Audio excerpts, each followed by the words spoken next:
হলদিয়ায় petrochemical pipeline ফেটে অগ্নিকাণ্ড, আহত প্রায় ৩৫, গুরুতর ৫ জন। ভোর রাতে বাজ পড়ার সাথে সাথে ঘটে গেল বড় বিপত্তি। হলদিয়া পেট্রোকেমিক্যালের একটি ন্যাপথা পাইপলাইন ফেটে ভয়াবহ অগ্নিকাণ্ড। ঘটনায় আহত হয়েছেন প্রায় ৩৫ জন, তাদের মধ্যে ৫ জনের অবস্থা গুরুতর। প্রত্যক্ষদর্শীরা জানিয়েছেন, মঙ্গলবার ভোর 4:30 নাগাদ এলাকার অনেকেই কলকাতা বা ডিউটিতে যাওয়ার জন্য ঘুম থেকে উঠেছিলেন। সেই সময় হঠাৎ বাজ পড়ে এবং পাইপলাইন থেকে ন্যাপথা লিক করতে থাকে। মুহূর্তের মধ্যে আগুন ধরে যায়। যারা বাইরে বেরিয়েছিলেন তারা আগুনে ঝলসে যায়।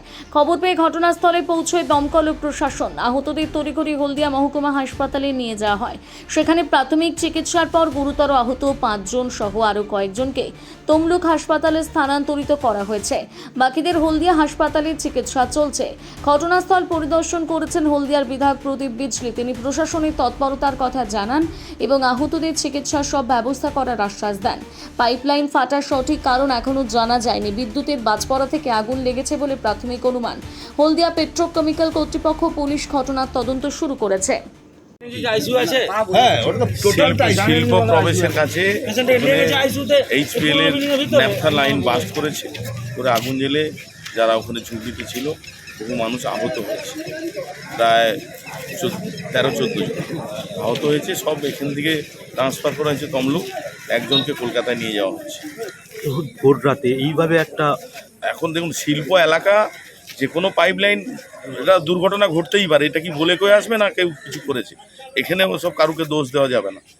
শিল্পাঞ্চলে যে কোনো মুহূর্তে অ্যাক্সিডেন্ট দুর্ঘটনা ঘটতেই পারে। এখন কি পজিশন রয়েছে? এখন পজিশন আছে, আমি তমলুক যাচ্ছি, তো যে পেশেন্টগুলো তমলুকে গেছে তাদের ভর্তির ব্যবস্থা করি। এইরকম একটা দুর্ঘটনা কিভাবে হলো? ওটা পাইপলাইন অ্যাকচুয়ালি ন্যাপথা লাইন ছিল। ন্যাপথা লাইনটা কোনো কারণে লিকেজ হয়ে যায়। লিকেজ হয়ে যাওয়ার পর ওই যে একটু ভোরের দিকে বৃষ্টি হয়েছিল, বৃষ্টিতে বাজ পড়ার কারণে আগুনটা লাগার পর ন্যাপথা যত দৌড়বে স্পিডে, সেরকম আগুনটাও সঙ্গে সঙ্গে দৌড়ার পরে আশপাশে যে বাড়িগুলো ছিল ওই বাড়ি থেকে বেরোইছে ভয়ে, যাতে আগুনটা বাড়ির ভিতরে না ঢুকে। কিন্তু বেরোনোর সঙ্গে সঙ্গে একজনকে অ্যাটাক করে মহিলা, ওর নাম হচ্ছে হালিমা বিবি, সিলভার স্টেশন। ওর সঙ্গে আরও 8-9 জন প্রায় ইনজোর্ড, যাদেরকে কলকাতার নিয়ে যাওয়া হয়েছে। তো এইটুকুনি। খুব বড়। কতগুলো বাড়ি ছিল ওখানে? বাড়ি তো প্রায় 150টার মতন বাড়ি। তার মধ্যে যেখানে শান্তি কলোনি, মেন যে শান্তি কলোনি, ওটা পাঁচিরের ভিতরে ছিল বলে শান্তি কলোনিতে কোনো কিছু হয়নি, ওরা বেঁচে গেছে। কিন্তু শান্তি কলোনির বাইরে যে বাড়িগুলো ছিল, এইচপিএলএস একদম ধারে, পাঁচির ধারে, ওই বাড়িগুলোর মধ্যে আগুনটা অ্যাটাক করেছে পুরো। বলছি এটা কীভাবে হলো, মানে কি আগুন বাস্ট হলো? হ্যাঁ, ওই চরকা পড়াতে বিদ্যুৎ পড়াতেই ওই আগুনটা লেগেছে। তার আগে ওটা এইচপিএল হলদিয়া পেট্রোকেমিক্যাল পাইপের লিকটা আগে থেকে ছিল। হ্যাঁ, পাইপের হয়তো জানি না আগে থেকে ছিল কি না। তো এখন পজিশন কি দেখছো? হ্যাঁ, এইভাবে আগুনটা লেগেছে। এখন পজিশন কি আছে? এখন পজিশন আগুন এখনো পর্যন্ত বন্ধ হয়নি। আমি ভোরবেলা থেকেই ছিলাম ওখানে, তো এখন হসপিটালে আসছে সবকে দেখতে।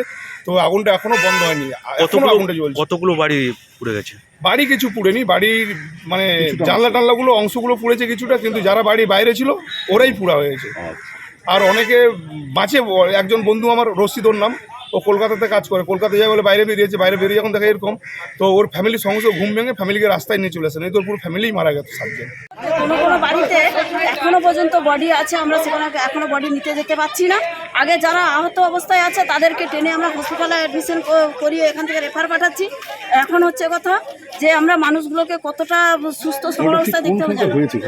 একদম আইএসসির মানে যে মেন গেট, তার অপোজিটে শান্তি কলোনি বলে, ওটা শান্তি কলোনির কাছে ন্যাপথা লাইন, ওইখানেই বাস্ট হয়েছে। এটা সকালবেলা মিনিমাম 4:30টার মধ্যে, ভোরবেলায় হয়েছে। সেই আগুনে বস্তি ছিল অনেকগুলো, প্রচুর বস্তির মানুষজন ছিলেন, মানে যারা আমাদের সমস্ত পরিচিত মানুষ, তারাই আজকের আমাদেরকে মানে দেখেছে বা তাদেরকে আমরা দেখতে এসেছি। বেশিরভাগটাই এই তো পুরো অবস্থায় আমরা পাচ্ছি। এখনো বাড়ির ভিতরে কারা কোথায় আছে আমরা কেউ খোঁজ নিতে যেতে পারছি না। আগুন ঠান্ডা হচ্ছে না। হ্যাঁ, ইতিমধ্যে তো সেই রকমই একটা, তখন সবাই ঘুমন্ত অবস্থায় ছিল। উপর থেকে একদম কতগুলো সেই মতন। আপনার নাম? মিনতি নায়ক, 13 নম্বর ওয়ার্ড, হলদিয়া বিধানসভা। আরও ভালো ভালো খবর দেখতে সাবস্ক্রাইব করুন বাংলা হান্টের ইউটিউব চ্যানেল। বাংলা হান্টের আরও খবর দেখতে নজর রাখুন। বাংলা খবর মানেই বাংলা হান্ট।